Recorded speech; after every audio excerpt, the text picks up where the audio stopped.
Hello Ram Ram dear students, welcome to urgent official. मैं सौरभ गिराटी। Rural governments in Rajasthan देख रहे थे अपन। थर्ड सेमेस्टर के लिए पेपर कोड देख लेना। यूनिट 1 देख ली थी, यूनिट 2 देख ली थी। आज यूनिट 3 ही स्टार्ट करेंगे। यूनिट 3 क्या है? ग्रामीण विकास प्रशासन, यानी कि ग्रामीण क्षेत्रों में विकास के लिए प्रशासन नियुक्त किया जाता है। उनके महत्व देखेंगे, उनकी कार्यप्रणाली देखेंगे। सबसे पहले तो ग्रामीण विकास प्रशासन का अर्थ है, उसका महत्व है और उसकी प्रक्रिया। बाद में ग्रामीण विकास एजेंसियाँ, ग्रामीण क्षेत्रों में विकास के लिए कौन कौन सी एजेंसियाँ काम करती हैं, ये देखेंगे। अर्थ देखते हैं ग्रामीण विकास प्रशासन का अर्थ क्या है। ग्रामीण विकास प्रशासन वह प्रशासनिक प्रक्रिया है जिसके माध्यम से गांव के सामाजिक, आर्थिक, भौतिक विकास के लिए विभिन्न योजनाएं बनाई जाती हैं।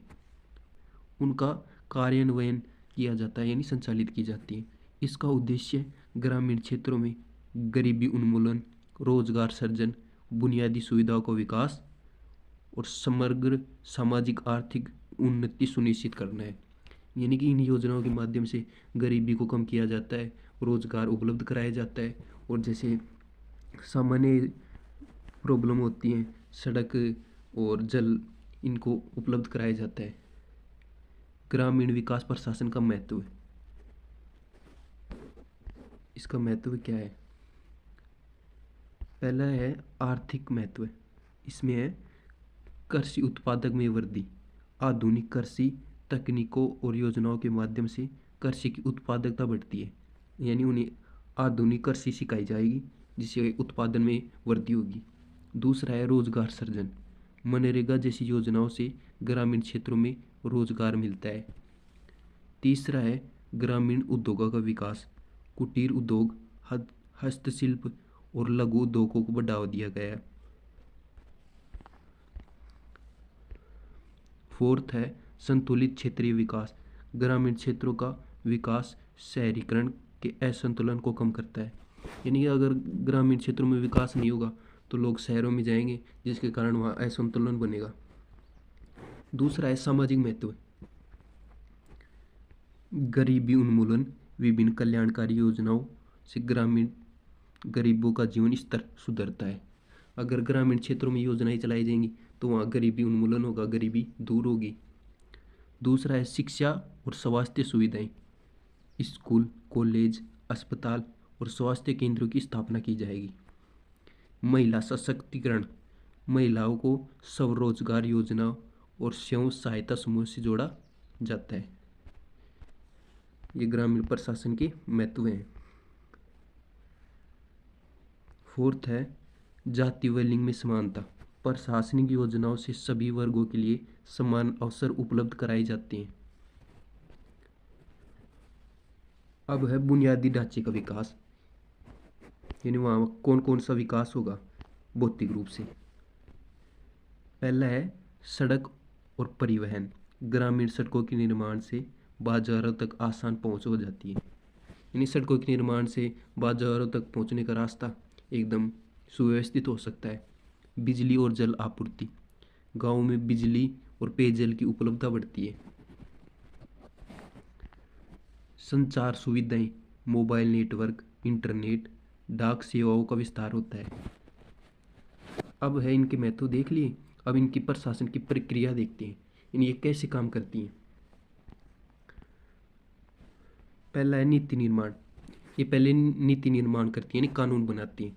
ग्रामीण विकासों की ज़रूरत का आकलन किया जाता है, यानी ग्रामीण क्षेत्रों को क्या क्या ज़रूरत है उनका आकलन किया जाता है, पता लगाया जाता है। दूसरा है सरकार, पंचायत, एनजीओस और जनप्रतिनिधियों की भागीदारी होती है। इनमें स्थानीय जनप्रतिनिधियों को भागीदारी को बढ़ावा दिया जाता है। कृषि, स्वास्थ्य, शिक्षा, रोजगार आदि क्षेत्रों में योजनाएं बनाई जाती हैं। नीति निर्माण कर लिया, कानून बना दिया, अब फिर बनाएंगे योजना बनाएंगे। दीर्घकालीन और अल्पकालीन योजनाएं बनाई जाती हैं। बजट निर्धारण और संसाधनों की व्यवस्था की जाती है। पंचायती राज संस्थाओं और प्रशासनिक इकाइयों की भागीदारी होती है। अब कानून भी बना लिया, योजना भी बना ली, अब इनका क्रियान्वयन किया जाएगा यानी लागू किया जाएगा। योजनाओं को जिला स्तर, ब्लॉक स्तर और ग्रामीण स्तर पर लागू किया जाता है, इनका क्रियान्वयन किया जाता है। सरकारी विभागों, एनजीओ यानी गैर सरकारी और ग्राम सभाओं की मदद से विकास कार्य किए जाते हैं, ग्रामीणों की भागीदारी को सुनिश्चित किया जाता है।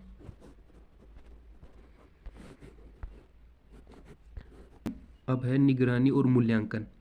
पहले अपने कानून बनाया, दूसरा अपनी योजना बनाई, तीसरी उनका कार्यान्वयन किया और चौथा है निगरानी करना, यानी कि वो सही से काम कर रही हैं या नहीं कर रहे। मूल्यांकन करना, उसमें क्या सुधार किया जा सकता है। योजनाओं की प्रगति की समीक्षा की जाती है, यदि कोई समस्या होती है तो उसमें सुधार किया जाता है। निष्कर्षों के आधार पर भविष्य की योजनाओं को संशोधित किया जाता है, यानी जो निष्कर्ष निकलता है, अगर कमी निकलती है तो भविष्य में जो योजनाएं होंगी उनमें अधिक जोर दे सके। चौथा है ग्रामीण विकास प्रशासन में शामिल संस्थाएं। पहली संस्था है भारत सरकार के ग्रामीण विकास मंत्रालय, यह प्रमुख नीतियां और योजनाएं बनाती है। दूसरी है राज्य सरकार के ग्रामीण विकास विभाग, योजनाओं का कार्यान्वयन करता है, यानी योजनाओं को संचालित करता है। तीसरी है पंचायती राज संस्थाएं, गांवों में विकास कार्य को लागू करती है। फोर्थ है गैर सरकारी संगठन यानी एनजीओस, जागरूकता अभियान चलाते हैं और सरकारी योजनाओं को जमीनी स्तर पर लागू करते हैं। फिफ्थ टॉपिक देख लेते हैं, ग्रामीण विकास प्रशासन से जुड़ी प्रमुख योजनाएं, जिनमें पहली है महात्मा गांधी राष्ट्रीय ग्रामीण रोजगार गारंटी योजना, दूसरी है प्रधानमंत्री ग्राम सड़क योजना, तीसरी है राष्ट्रीय ग्रामीण आजीविका मिशन, फोर्थ है प्रधानमंत्री आवास योजना, फिफ्थ है स्वच्छ भारत मिशन। निष्कर्ष और कंक्लूजन देख लेते हैं राष्ट्रीय ग्रामीण विकास के लिए।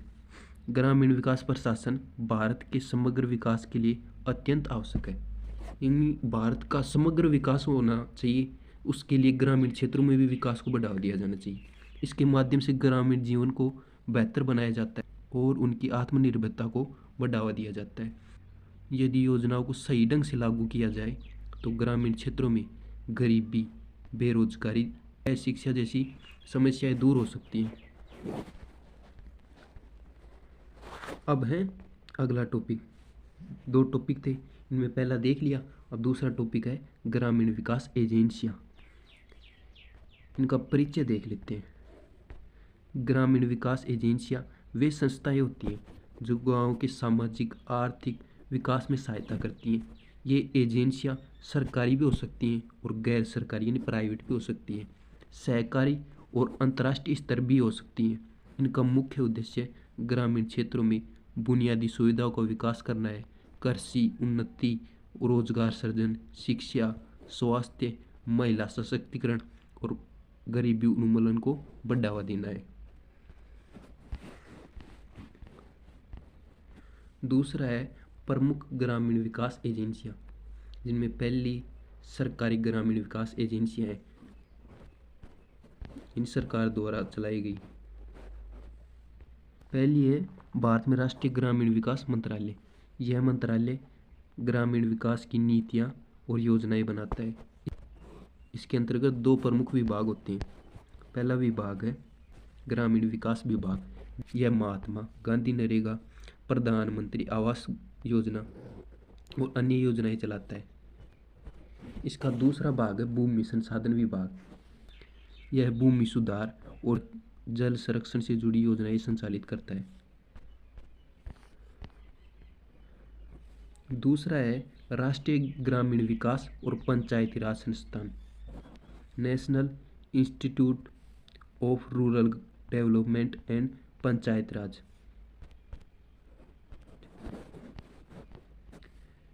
यह एक स्वायत्तशासी संस्था यानी स्वतंत्र संस्था है जो ग्रामीण विकास से जुड़े प्रशासनिक अधिकारियों और पंचायत प्रतिनिधियों को प्रशिक्षण प्रदान करती है। ग्रामीण विकास की योजनाओं के प्रभावी क्रियान्वयन में सहायता करती है। तीसरी है राज्य ग्रामीण विकास एजेंसियां यानी स्टेट रूरल डेवलपमेंट एजेंसीज। ये एजेंसियां केंद्र सरकार द्वारा बनाई गई योजनाओं को राज्य स्तर पर लागू करने का कार्य करती हैं। यानी जो केंद्र सरकार द्वारा योजनाएं बनाई जाती हैं उन्हें राज्य स्तर पर लागू करती है। इन एजेंसियों के माध्यम से ग्रामीण विकास की योजनाओं की निगरानी और इनका कार्यान्वयन किया जाता है। जिला ग्रामीण विकास agency, District Rural Development Agency, ये प्रत्येक जिले में ग्रामीण विकास से जुड़ी योजनाओं को लागू करती हैं। DRDA, केंद्र राज्य और पंचायतों के बीच समन्वय बनाकर योजनाओं का प्रभावी क्रियान्वयन सुनिश्चित करती हैं। ये जिला स्तर प्रणाली है, district Rural development area DRA, है ना। पांचवी है पंचायती राज संस्थाएं, पंचायती राज इंस्टीट्यूशन, ग्राम पंचायत, पंचायत समिति, जिला परिषद के माध्यम से ग्रामीण विकास की योजनाएं क्रियान्वित करता है। गांव स्तर पर विकास कार्यों की निगरानी और स्थानीय जरूरत के अनुसार योजनाओं का निर्माण करती है। सिक्स्थ है राष्ट्रीय कृषि और ग्रामीण विकास बैंक, National Bank for Agriculture and Rural Development. ये इसका शॉर्ट लिखा है। ग्रामीण क्षेत्र में कृषि और सहकारी संस्थाओं को वित्तीय सहायता प्रदान की जाती है। यह बैंक और अन्य वित्तीय संस्थानों के माध्यम से ऋण योजनाएं चलाती है। ग्रामीण स्तर पर उन्हें ऋण प्रदान किया जाता है। जल संरक्षण, डेयरी विकास और कृषि से जुड़े अन्य क्षेत्रों में निवेश को बढ़ावा दिया जाता है। इनके लिए ऋण उपलब्ध करवाया जाता है ग्रामीण क्षेत्रों में।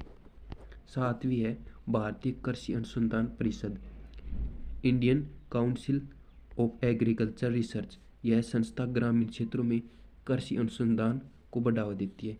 किसानों को नई तकनीकी, उन्नत बीजों की कृषि की विधियाँ, आधुनिक कृषि की विधियाँ समझाई जाती हैं। अब है NGOs, सरकारी देख ली, अब गैर सरकारी यानी प्राइवेट देखेंगे। इनमें पहली है स्वयं सहायता समूह, सेल्फ हेल्प ग्रुप्स। ये ग्रामीण महिलाओं और कमजोर वर्गों को आत्मनिर्भर बनाने के लिए कार्य करती हैं। बैंक और सरकारी योजनाओं से छोटे ऋण दिलवाने में मदद करती है। राष्ट्रीय ग्रामीण आजीविका मिशन के तहत SHGs को बढ़ावा देती हैं। सहकारी संस्थाएं, ये कृषि, दूध उत्पादन, हथकरघा यानी हस्तशिल्प उद्योग, कुटीर उद्योग आदि के लिए कार्य करती हैं। कोऑपरेटिव सोसाइटीज, भारतीय राष्ट्रीय सहकारी विकास निगम के तहत इनका संचालन होता है। उदाहरण अमूल डेयरी, इफेको, करभको कृषि के लिए उर्वरक बनाती है, विशेष रूप से किसानों के लिए, जैसी संस्थाएं हैं। स्वदेशी और अंतर्राष्ट्रीय गैर सरकारी संगठन यानी कि NGOs जो प्राइवेट है, और इंटरनेशनल एजेंसीज। कई NGOs ग्रामीण क्षेत्रों में शिक्षा, स्वास्थ्य, पर्यावरण और महिला सशक्तिकरण पर कार्य करते हैं। प्रमुख रूप से कौन से NGOs हैं जिनमें सेवा है, प्रयास है, विकास संस्थान आदि हैं। अंतर्राष्ट्रीय एजेंसियां देखती हैं। विश्व बैंक ग्रामीण क्षेत्रों में आर्थिक विकास परियोजनाएं लागू करता है। संयुक्त राष्ट्र विकास कार्यक्रम गरीबी उन्मूलन, स्वास्थ्य और पर्यावरण सुरक्षा के लिए काम करता है।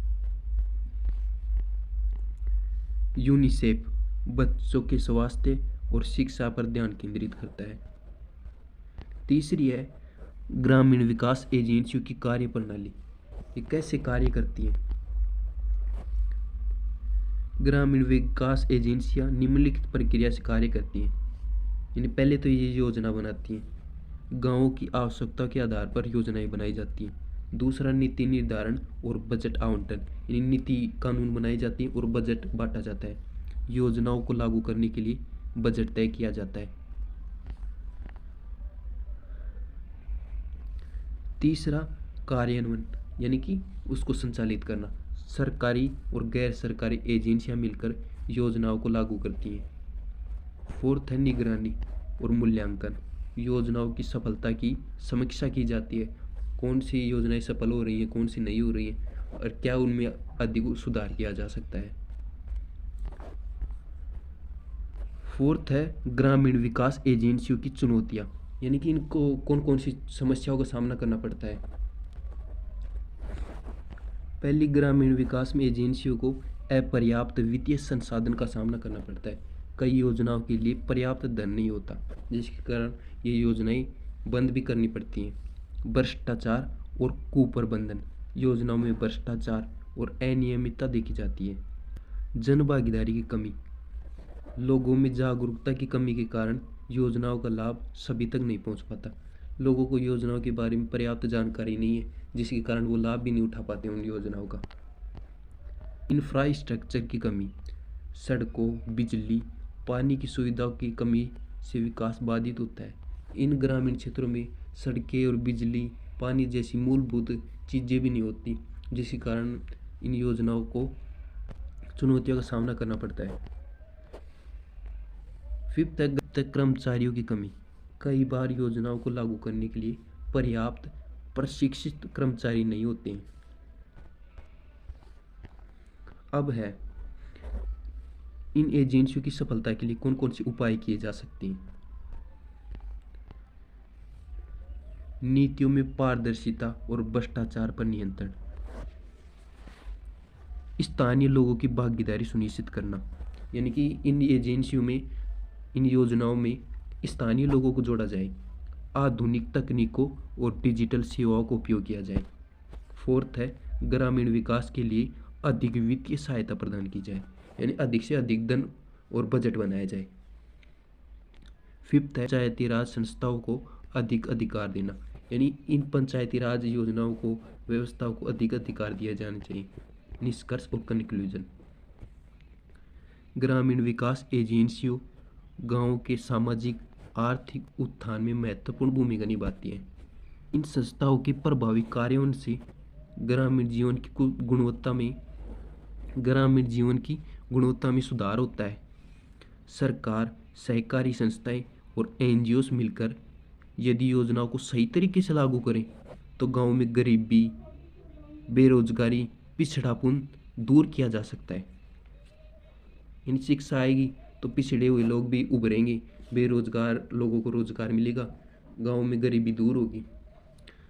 तो यूनिट 3 भी कंप्लीट हो गया, यूनिट 4 बचा है, उसको अगले वीडियो में देखेंगे। धन्यवाद। अगर वीडियो पसंद आए तो वीडियो को लाइक करना और चैनल पर नए हो तो चैनल को सब्सक्राइब करना। Thank you, thanks for watching, take care, bye bye students.